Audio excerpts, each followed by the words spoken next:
Hey guys, welcome back to my channel. This week I wanted to sort of unpack for you guys everything that I carry on any given day. A few weeks ago I did a video called My Concealed Carry Evolution, and in that video I briefly talked about what I'm currently carrying every single day. But today I wanted to explain a little bit more in depth what I carry and the whys behind what I'm carrying.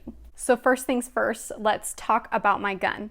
I recently did a video on why I chose the Glock 48, so if you want to know the specifics as to why I chose this gun, go check out that video. But I wanted to say that I choose to carry a gun because I think that it is the best possible tool that I could have to equalize me to someone who is threatening me with death or great bodily harm. Having an optic on an everyday carry gun is becoming increasingly more popular, and I'm so glad that I jumped on that train when I did.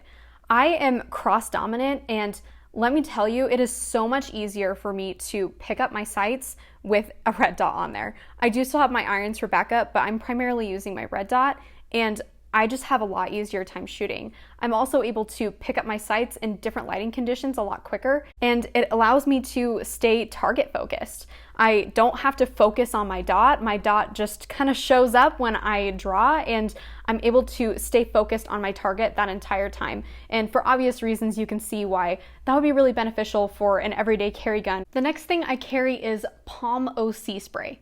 I carry OC spray because not all problems are gun problems, and I think that it's useful to carry a tool that can be used in a situation where lethal force is not at all justified, but some amount of force is necessary to defend myself. As John Correa would say, a tool to use between a harsh word and a gun. Major capsaicinoids. I think I said that right. And that is what sets Palm apart from other brands. There's other brands out there like Saber Red that are awesome as well, but this is not something I have any extensive amount of knowledge in. I have a normal person amount of knowledge on OC spray. And I carry Palm because of recommendations from people who know a whole lot more about OC spray and have a lot more experience with it than I do, and I trust their opinion. People like Chuck Haggard or John Correa over at Active Cell Protection, or even Annette Evans over at On Her Own. Something else I did want to mention about Palm OC spray is the actual design of the canister that holds the OC spray. This one specifically has a pocket clip, and I have one that attaches to your keys, but I find that to just be kind of all over the place. I don't like having it on my keys because my keys are in my purse or they're in my pocket. They're not in a repetitive spot.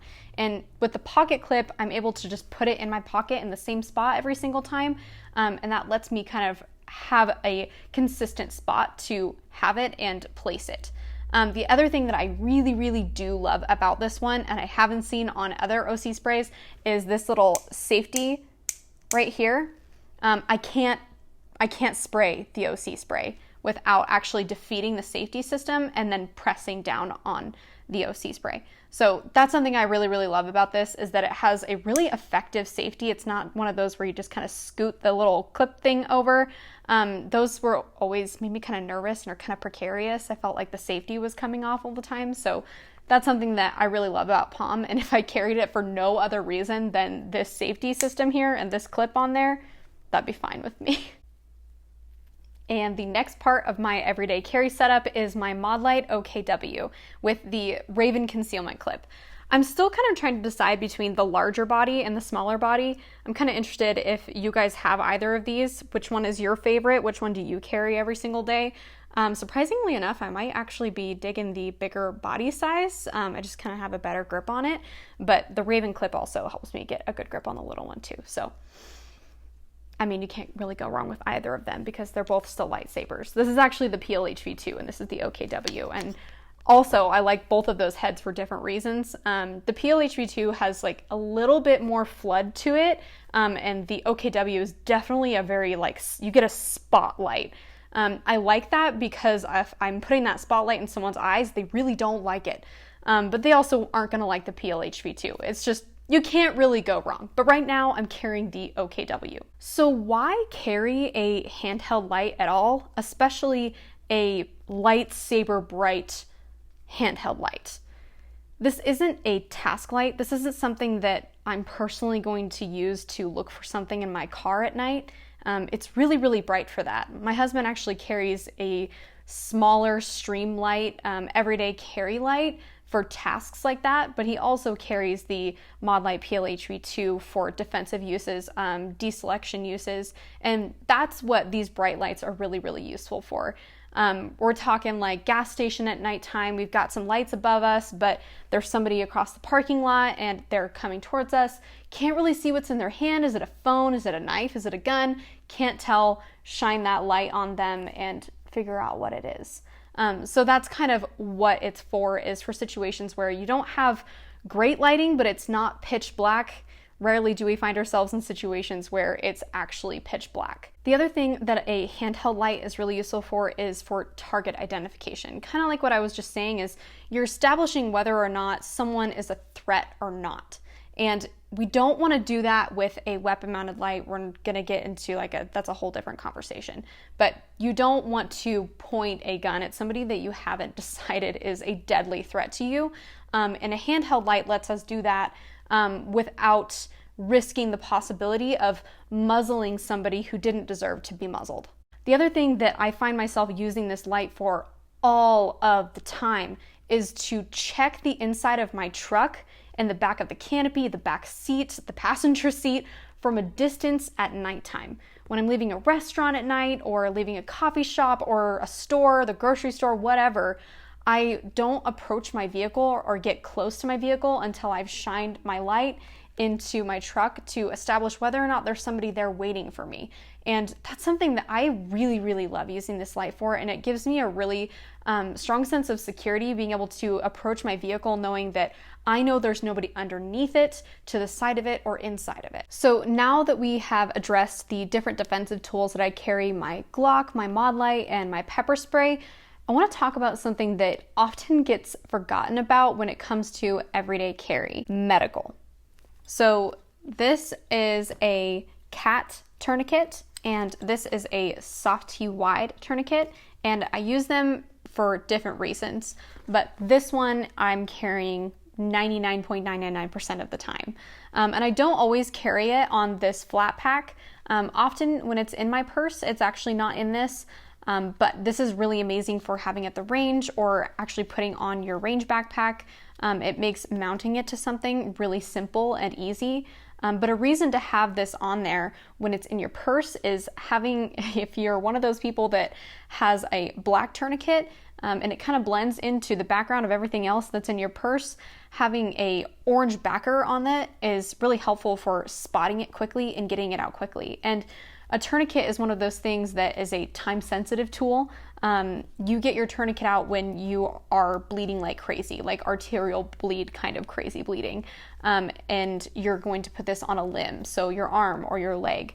And this one, the CAT tourniquet, and the reason why I carry it 99% of the time is because it's best for self-application. It's really simple to put on one-handed, and the soft T is really not as good for self-application. It can be done, but if you are doing self-application one-handed, it's a whole different beast to do it with this tourniquet. So I downsized to this one if for some reason I'm not going to be carrying my purse. This one fits really easily into my back pocket, and this is also what my husband carries 99% of the time because he doesn't have a purse and his carry is his back pocket. So this is what my husband carries every day. I'll carry this when I have to, but I mostly carry my CAT tourniquet. Something else that I want to mention before I dive even a little bit deeper into some of the medical items I carry is that I don't have any extensive knowledge in this. This is something that I've only ever taken a single stop the bleed class. So the knowledge that I have on this is super duper basic, but even just that one class was so insightful and so helpful to me. I was already carrying medical prior to that class because I saw value in it, but after taking that class, I see even more value in the things that I'm carrying and feel even more strongly that I do want to have them on me every single day. When I first started carrying a tourniquet, I thought that I was just carrying it for situations where maybe I would actually get shot and I would need to tend to an arm or a leg with my tourniquet. And although that's a perfectly valid reason to carry a tourniquet, there's a lot more applications for it than just that. And going to that Stop the Bleed class kind of opened my eyes to the many normal person applications to carrying a tourniquet. Something as simple as getting in a car accident. So if you're not carrying a tourniquet with you in your purse, at the very least, we should have one in our vehicle accessible to us in a situation where we might actually be in a car accident, or we're involved in a car accident and the person that we collided with is hurt and needs a tourniquet or needs the medical that I'm going to talk about in just a second. But also, I really want to do a video in the future on what all I carry in my truck, because my truck first aid and trauma kit looks very, very different from what I carry with me. When you're carrying something on your body or in your purse, you have to downsize to some extent, which means compromising on certain tools. And we don't really have to do that when we're carrying things in our vehicle. So I would encourage you to have a vehicle trauma kit that's a lot more robust, and I'll go over that in a separate video. Okay, moving on to the rest of the medical that I carry. Full disclosure, Philster did send me their Pew medical kit, but something that I wanted to say is that I was already carrying all of the things that are in this slimlined kit, but they were just completely sloppily put in my purse. And I was noticing over a course of about 2-ish months, a lot of the packaging was getting messed up. And when the packaging gets messed up and the seal actually breaks, you need to get something new. So I'm really, really glad to have something that kind of self-contains everything and keeps it in one little pack. Makes it really, really easy to put it in my purse, switch it from bag to bag. It's a lot more convenient. I'm really thankful they sent it to me, and it's been really useful. I've been using it for about 2-ish months now, and it's continued to be super duper useful and flat and easy to deal with. Inside of this little package, we have a set of gloves, we have some wound clot gauze, and we have some normal gauze and a small pressure bandage. The other thing that I carry is a set of chest seals. So this is a full-size chest seal, one for the front and one for the back. So if you were to have a hole go into your thoracic cavity, you don't want to pack that with a bunch of gauze, and you don't want to put a tourniquet around it. I don't think that would work. So that's why I carry chest seals. I know that this is something that you can potentially improvise fairly simply in the field, but that's not something I feel confident doing. Like I said earlier, my knowledge in this area is really, really super duper minimal. And if I were to need to get a hole to be closed and stop bleeding, I would want to have something simple enough to just break open and put it on there. I know that this is something that is not super duper great for self-application. It's tough to apply a chest seal on yourself, but I appreciate having it with me.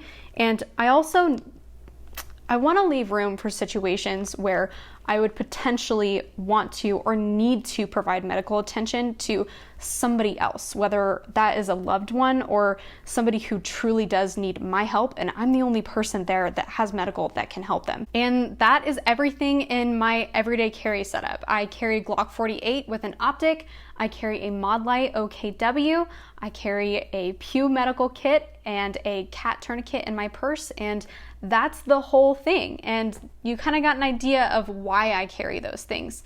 At the end of the day, it's really important for us to know why we're carrying what we're carrying, and if there's anything missing from our everyday carry setup that could be helping us to achieve our goals. Thanks for watching today's video and for supporting my channel. If you want to support Armed and Styled even further, I do have some hats coming to the shop soon, so hop on over to the website and jump on the email list for those, and you'll get notified when they come to the shop. That's going to be a really, really great way to support my channel and support future content. I also have some stickers on my website that you can currently purchase, another great way to support my content. And if nothing else, please smash that like button and maybe even hit share. I'll see you guys next week.